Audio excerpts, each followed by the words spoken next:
Dubai.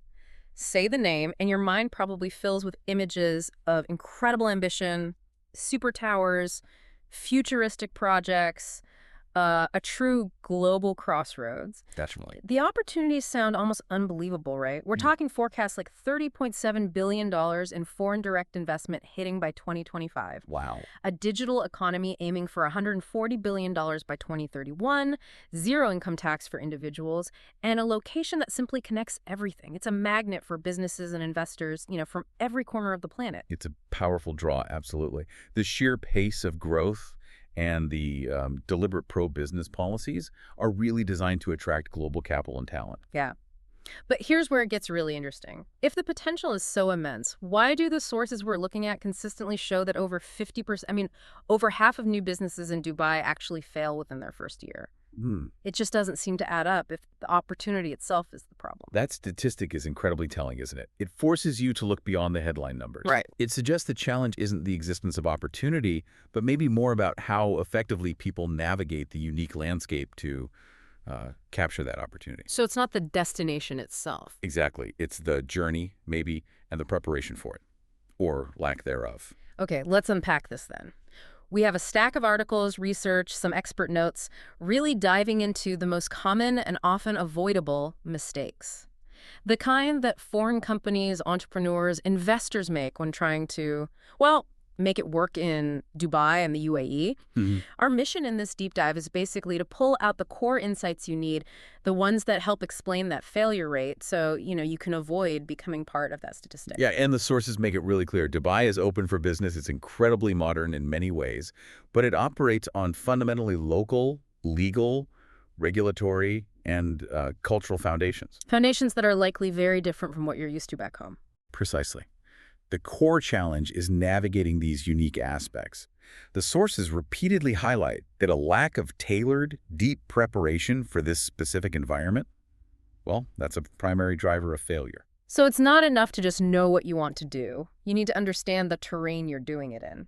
That makes sense. Let's start with those foundational pitfalls, the mistakes people make right at the beginning, maybe with business structure, legal setup, that kind of thing. Absolutely. Yeah. One of the first and, frankly, costliest errors the sources point to is simply not doing thorough, localized market research. Just assuming it'll work. Yeah, businesses arrive thinking, this worked great in London or New York or Singapore, so it'll automatically fly off the shelves here. Even in a place as global feeling as Dubai. Exactly. That's the insight here. Dubai's cosmopolitan facade can kind of hide these deeply local consumer behaviors, specific buying cycles, even distinct preferences. Like what? Well, take e-commerce. One source projects it hitting $8 billion by 2025. Huge, right? But local payment methods, delivery expectations, even seasonal demand tied to local events or holidays. It can all be very different. If your initial market understanding is based purely on global trends, you're operating with some pretty significant blind spots. And if you haven't done that research properly, it sounds like it almost guarantees you'll stumble into the next mistake, choosing the wrong business structure. This is critical. The sources really stress this isn't just admin paperwork. It determines your fundamental operational boundaries. Many people are understandably drawn to the free zones. Like DMCC, Dubai, Internet City. Those kinds of places, yeah. They're essentially special economic areas, and they promise 100% foreign ownership, 0% corporate tax, which sounds amazing. And it's true. It is true, yeah. But there's a catch. Often, yes. The key insight is that while they're great for international or maybe regional trade, a free zone license typically restricts you from directly trading or providing services to clients on the UAE mainland. Okay. So if my customers are actually in Dubai or Abu Dhabi, then you almost certainly need a mainland structure. And that involves different regulatory requirements and, importantly now, includes a 9% corporate tax on profits over 375,000 AED. So the structure has to match the real business plan, not just the tax stream. Exactly. It's about your long-term goals versus those perceived initial benefits. Okay, so structure is fundamental. What about overlooking the actual legal details once you've picked one? Seems easy to do. Oh, that's where things can quickly unravel. Even with the general shift towards allowing 100% foreign ownership since 2020, the sources highlight that specific activities, think of strategic sectors like security, media, maybe even law, Wow. They still require, specific local partnerships or what's called a local service agent. Right. And beyond that, just navigating the maze of licensing requirements, making sure all employee visas are correctly processed, securing industry-specific permits. Yeah. It's complex. Sounds like a minefield. It can be.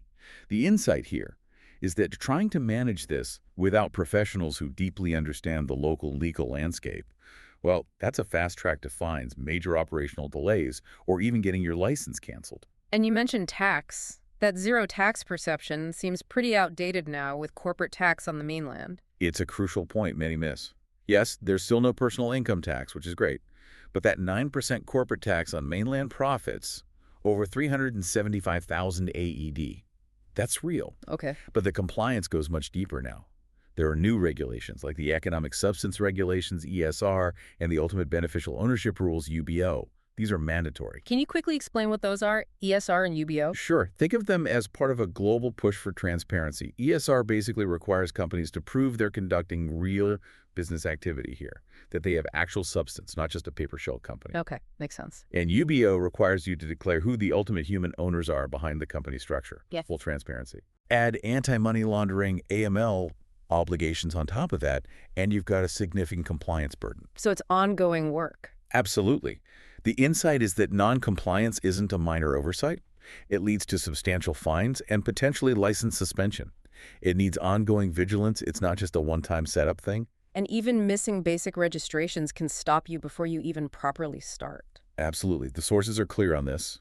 Failure or delays in registering with the correct principal authorities like the Department of Economy and Tourism, the DET for mainland companies, or the specific free zone authority, it creates a domino effect. Like what? Well, you can't open that essential corporate bank account. You can't process employee visas.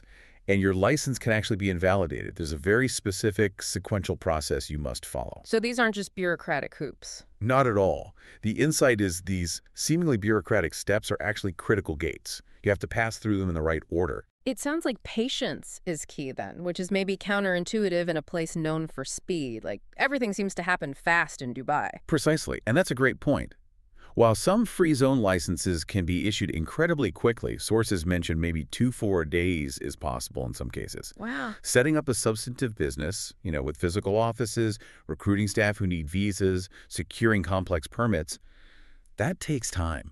Right. Rushing that process often leads to making poor decisions about your legal structure, maybe partnering with the wrong people, or just missing vital regulatory steps. And fixing that later. Fixing those mistakes later, the sources warn, is exponentially more expensive and time-consuming than just getting it right initially. The insight here is that speed is possible for simple steps, but success requires treating the entire setup like a meticulously planned project, not a race. That makes a lot of sense. Getting those foundations right is absolutely non-negotiable. Okay, let's pivot a bit to pitfalls specific to investing, particularly when you're looking at assets like real estate or maybe buying into existing companies. Yeah, this is another area that's ripe for error if you're not approaching it cautiously. A major trap highlighted by the sources is acquiring an existing company or investing in some project without conducting thorough, independent due diligence. Just taking things at face value. Pretty much. And this is especially risky with limited liability companies, LLCs. The critical insight here under UAE law is that in an LLC, only the company's assets are liable for its debts or claims, not the individual managers or shareholders personally. Okay, wait. So if you buy into or invest in an LLC that turns out to have no real assets, maybe it's just a shell and it faces financial trouble or some legal claim. You could potentially lose your entire investment and have very little recourse for recovery. Ouch. Yeah. The sources emphasize that due diligence must be deep. You need to look at the company's history, verify the number of employees, check that salaries are actually being paid. Really get under the hood. Exactly. Check for any legal blocks from government entities like Human Resources or the Ministry of Economy. Search for existing court cases. Scrutinize the actual turnover, not just projected figures. And crucially, confirm that the stated capital has truly been paid up. Wow. There was a source, Lawbridge, I think, that had a pretty brutal example of this going wrong. It does, yeah. Really stark warning. They talk about a European company that lost, I think it was AED, $4.2 million. Wow. On a gold deal because they failed to do proper due diligence on the local company they were dealing with, which was in the DMCC free zone. What happened? Well, that local company turned out to be a little more than a bank account and a license. It had no significant assets, the shareholder was abroad, there were no employees, and to top it off, they were locked into an expensive arbitration clause based way out in London. Nightmare scenario. Completely. The insight from that case is chillingly clear. Assuming a registered company is automatically legitimate or has substance is a very, very expensive gamble. You have to verify. Another critical legal point that seems related, especially if you have partners in an LLC, seems to be about partnership agreements. Absolutely vital, especially in LLCs with multiple owners, relying on verbal agreements. The sources warn that's just a recipe for disaster. Why? Things start friendly. Sure, but when the inevitable stresses hit business growth, maybe losses, disagreements on direction, memories fade, interpretations differ, and disputes erupt, it's almost guaranteed. Like that court case you mentioned, number 2785/2022. That's the one. It involved 3 partners. One investor committed a large capital injection, but only partially paid it. Okay. So when the managing partners tried to get him to pay up and eventually went to court to try and remove him from the company, it became incredibly difficult. Because nothing was written down clearly. Exactly. Because their agreement was basically verbal, there was no clear written record for the judge to rely on. Nothing about the original terms, payment schedules, or even the grounds for removal. So the takeaway is, The insight is, a written partnership agreement is absolutely essential. And it's important to note this is distinct from the public memorandum of association. This is a private contract between the partners defining roles, responsibilities, capital contributions, profit sharing, exit strategies, everything. It's the bedrock for resolving internal conflicts before they blow up. okay, makes sense.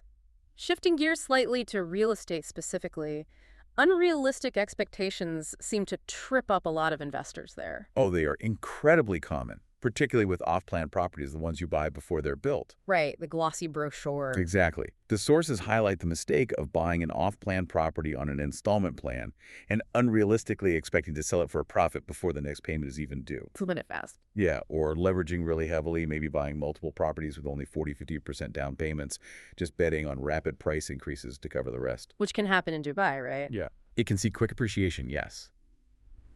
But the sources indicate a realistic time horizon for significant returns is often closer to 1.5 to 2 years, maybe longer. The insight here is crucial. Don't mistake potential for guaranteed instant returns. Those unrealistic timelines just create immense financial pressure on the investor. So focusing only on that short-term flip, Yeah. that's risky. Exactly. The Dubai market, like any market anywhere, has cycles. The sources point to the price correction between, 2014 and 2018 as clear proof. Right, prices went down then. They did. So speculating purely on rapid growth can expose you to significant risk if the timing's wrong. The insight for stability really lies in focusing on the long-term value. That's driven by rental yield and sustainable appreciation, which ties directly into the next points. Sure. Location, the developer's reputation, and the planning of the wider community around the property. Okay, so let's unpack that. The mistake of ignoring location and future development plans. Where you buy is paramount. It affects rental demand today and appreciation tomorrow. The sources contrast areas like, say, Dubai South. Near the new airport. Yeah, huge long-term plans, massive potential. But infrastructure development has maybe been slower than initially projected in some parts, which impacts shorter-term rental demand. Versus somewhere established. Right. Contrast that with established areas like downtown Dubai, which benefits from mature infrastructure, amenities, transport, and consistently high demand. The insight is you need to research not just the specific plot or building, but the whole surrounding ecosystem. What are the planned transport links? Schools, shops, parks. Does the overall vision align with your investment timeline? And it's not just the location, but who's building in that location. The developer matters. Critically, overlooking the developer's track record, particularly their ability to deliver not just buildings but integrated communities, is a significant mistake people make. What's the difference? Well, some developers, like Emaar, for example, with projects like Dubai Creek Harbor, they're often praised for creating these holistic environments, with good amenities, walkways, infrastructure, a real sense of place. Right, it feels planned. Exactly. Others might focus only on the building itself, leaving residents in maybe some parts of Jumeirah Village Circle JVC frustrated later by things like poor road access or a lack of essential services nearby, because that broader community planning wasn't prioritized over just getting individual buildings up. So you need to check their history. Definitely. The insight is, research the developer's track record for creating livable, sustainable communities, not just impressive standalone towers. It affects long-term value and livability. And who helps you navigate all of this matters immensely too, right? The agent or broker. Absolutely.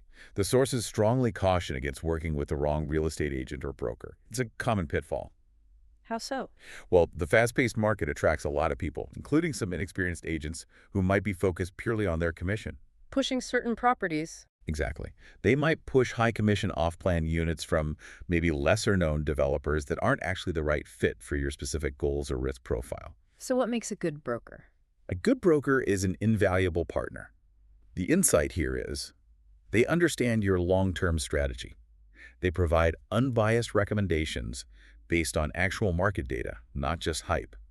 They have the expertise to identify genuinely good opportunities. And crucially, they usually have a strong network to help you sell later if needed. So trying to save a bit on commission. Trying to save maybe a percentage point on commission by using a subpar agent can end up costing you far, far more in lost opportunity or just making poor investment choices. It's false economy. Okay. And finally, in this investment category, a lack of sort of personal clarity and flexibility seems to play a role in mistakes. Yes, it kind of ties many of these points together. Not having a clear personal investment strategy before you even start looking. That's a common setup for poor decisions. Vino. Meaning defining your goals, your budget, your risk tolerance, your exit plan. What do you actually want to achieve? Right. The sources also note that ego can be a significant impediment. Thinking you know better than experienced local professionals. That's often a recipe for mistakes. Need to listen. Definitely. And finally, communication. In a market that moves as quickly as Dubai, poor communication with your broker being unresponsive means good opportunities can simply vanish before you can act. So the insight is, be clear on your strategy, be open to expert advice, and be responsive when things are happening. Exactly. Clarity, humility, and communication. That covers the legal and investment landscapes pretty thoroughly. But you mentioned earlier, Dubai has this unique culture, underestimating cultural differences and etiquette.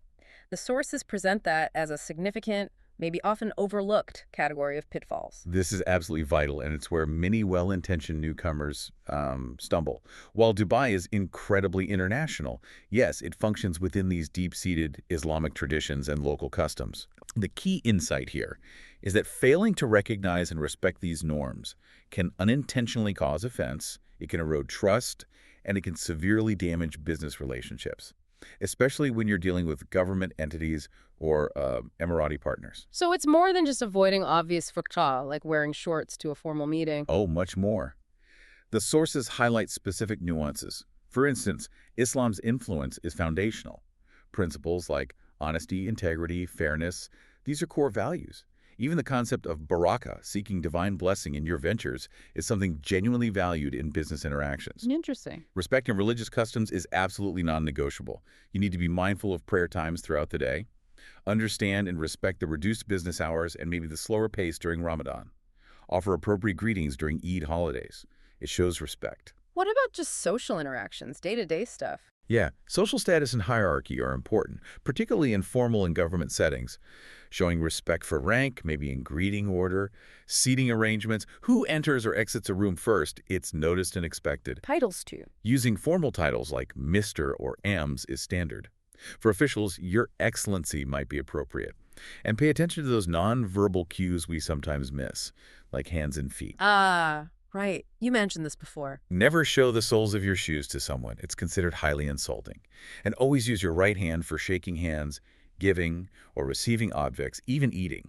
The left hand is traditionally seen as impure for those actions. Good to know. Dress code seems to be another key point they mentioned. Yes. Modesty and professionalism are paramount. While expatriates aren't expected to wear traditional Emirati dress, the kandura for men, or abaya for women, dressing conservatively and professionally in business settings is crucial. It shows respect. So, suit and tie, or... It varies. Formal business attire for corporate or government meetings is usually best. Business casual might be fine elsewhere. The overall insight is to err on the side of modesty and professionalism. Better slightly overdressed than underdressed. And the working week itself is structured differently, isn't it? It is. The standard week shifted recently, but it's generally Sunday to Thursday now for government and many businesses, with Friday being the main holy day and Saturday, Sunday the weekend. You need to be aware of typical core hours, often maybe 8 a.m. to 6 p.m., sometimes with a longer midday break. And definitely remember the reduced hours during Ramadan. So when scheduling meetings? Avoid prayer times. Avoid the midday break if possible. And understand that decision-making can sometimes take longer than you might be used to. Building relationships and achieving consensus are really important. So relationships aren't purely transactional like they might be elsewhere? Far from it, often. Trust-based relationships are highly valued and frequently take precedence, especially when you're dealing with local partners. Taking the time for in-person meetings, building genuine rapport, showing sincere respect for the culture, these are crucial. Not just rushing the deal. Exactly. The insight here is that quick, purely transactional approaches can really undermine your potential for long-term success, which is often built on those solid, trust-based relationships. This has been incredibly insightful. It really sounds like Dubai offers tremendous opportunities, no question. But success is far from guaranteed. That high failure rate we started with, it isn't just bad luck, is it? No. It really does seem rooted in these preventable mistakes, things that come from not understanding or respecting the unique environment. The sources are pretty much unanimous on this. The core insight is loud and clear. You cannot simply transplant a business model or an investment strategy from another market and just expect it to succeed here without deep localized adaptation. You need to do the homework. You really do. Success demands rigorous research, tailored specifically to the UAE market. It means proactively seeking and, importantly, trusting local professional guidance, whether that's legal, financial, real estate, or cultural advisors right from the very beginning. Planning is key. Meticulous planning, yes. Absolutely non-negotiable due diligence on potential partners and investments. And running through all of it, a profound respect for the local legal framework and the cultural landscape. So avoiding these common pitfalls, we've discussed everything from selecting the correct legal structure and identifying trustworthy partners to understanding your financial obligations and navigating cultural norms with respect. That's the real secret sauce, isn't it? It's the essential foundation, really. Skipping any of these steps just exponentially increases your risk in a market as dynamic and sometimes complex as Dubai. It's all about building compliance, sustainability, and genuinely strong relationships for the long haul. So, recapping the key areas where mistakes happen. Getting the legal and business setup wrong, stumbling into investment traps because of lack of diligence, or maybe just unrealistic expectations, and crucially, underestimating the deep impact of local culture and etiquette. And what's fascinating here when you look at the sources is how interconnected they all are. How so? Well, think about it. Trying to rush the setup without proper advice. That often leads directly to picking the wrong structure or missing key regulations, skipping due diligence. You end up with a bad partner or a worthless investment down the line. Ignoring cultural nuances. You damage the very relationships you need to navigate local complexities and build that essential trust. Yeah, I see that. These mistakes don't happen in isolation. They kind of create a cascading effect, don't they? Precisely. One mistake often leads to another, making recovery much harder. Okay. This raises an important question for you listening. Given the speed, the complexity, and the unique cultural aspects of the Dubai market that we've just discussed, what specific area of your current planning, maybe your assumptions, needs the absolute deepest dive before you make your move? Where are your potential blind spots right now? That's a great question to reflect on. And perhaps a final thought to leave you with.